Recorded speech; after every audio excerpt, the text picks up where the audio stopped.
Yung sitwasyon ni Lola dito mga kabayan, yung makikita. Naayos ko na yung ano mo. Gawan ka namin ng maayos na tulugan. Oo, kaya ka magkalitsiga niya. Magulan ba lang? Magulan, basa ka. Oo, magtulo agad niya. Ibigyan mo na kita ng 2,000. Oh, ato na rin. Sige. 2,000 mo na ibigay natin kay tatay para bukas ma-continue nila yung paglagari dito sa kahoy. Ito na yung mga kahoy mga kabayan.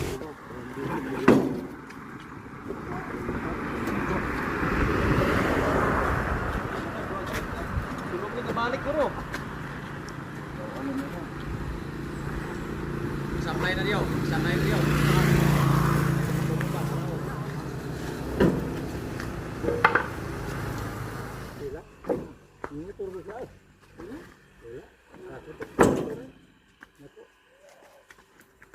Hari na lang eh. Ano? Sakay ka? Oo, pwede. Nanay pwede. Kursi sa driver. Mga kabayan, no? May dalawang trip. May isang trip ako. Ay, pwede ba tayo ba? Ha? Dapat, magaan lang sa pag-nagkakar sa kabayan.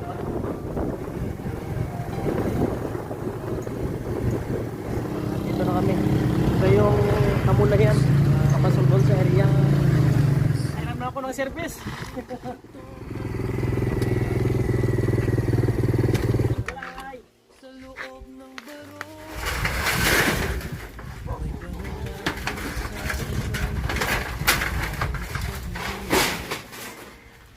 Dito pumapasok si Kuya Raymond Agos. Yung tao. Ito yung bahay ni Lola. Lola! Hindi ko nakita yung asawa mo. Wala. Siya lang mag-isa dito kasi umalis yung kanyang anak ko makabayan. Yung asawa naman niya, nagbubiyahe. Sila po yung tinutulugan nila. Kabayan, no? Parang ano na to, kusina kasi nila dito eh. Lola, may mga kahoy na tayo. May sunod na ano, gagawa tayo ng bahay mo. Para maayos tong tulugan mo dito. Maayos tong tulugan nila, mga kabayan.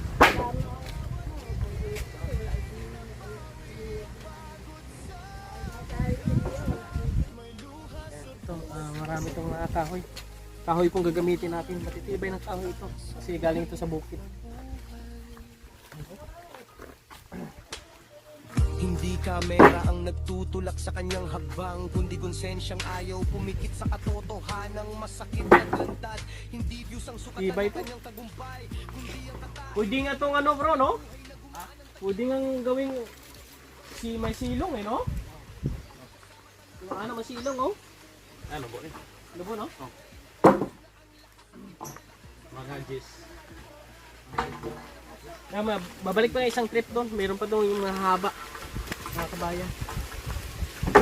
Pwede ko tayo silong eh, ng ano, ng buhusan lang. Ipato? Oo.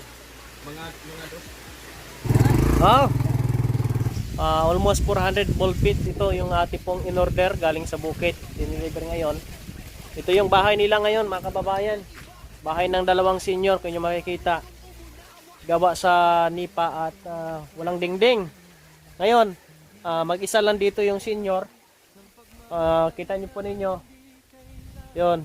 Walang dingding. Naabot ng tubig dito kasi kanipaan po ito mga kabayan. Kaya gagawa tayo dito ng maliit na kubo.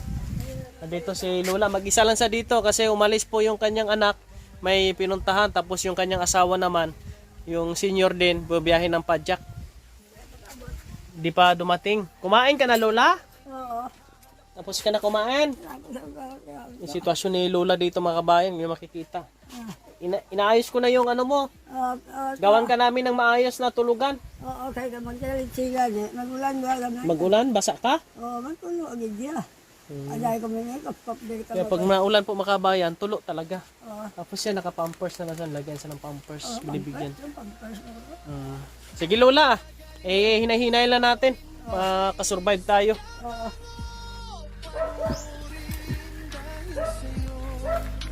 buhay ang muling nagtutong lumaban ka. Paniwala muli.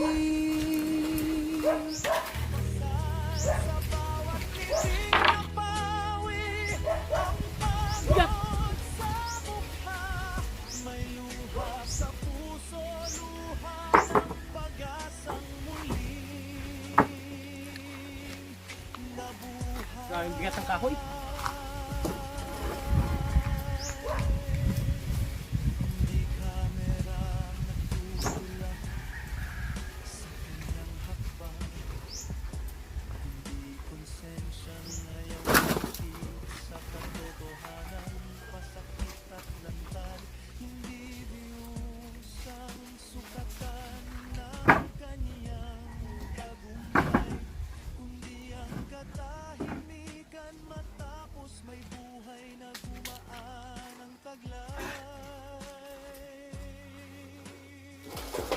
Grabing lalaki oh.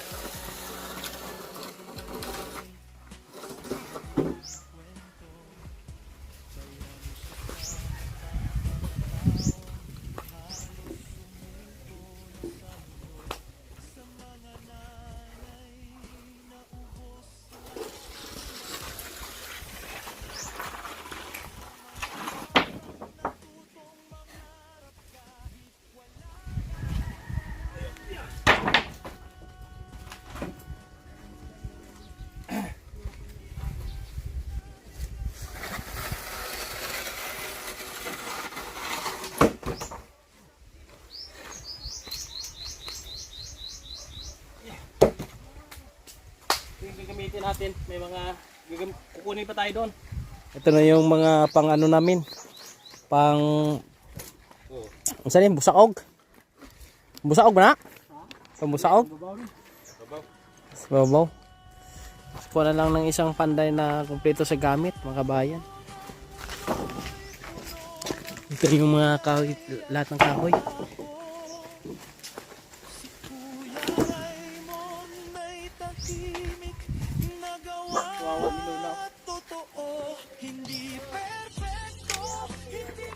Siya lang mag-isa dito.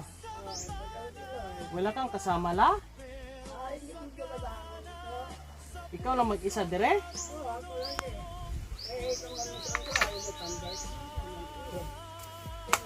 Naka-pampers na po siya. Isa magdumi sa pampers. Eh, hindi po siya makatayo, makabayan. Yung pag naulan, basa siya dyan. Kaya ito lang yung kanilang ano, area. Yung lumang bahay nila doon, babagsak na.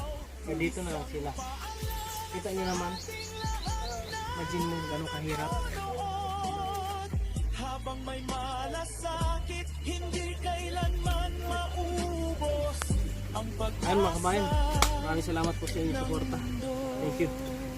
Lagi niyong maaasahan, kaibigan at sandalan. Kailanman di nagsawang tumulong sa nangangailangan niyang mga kababayan.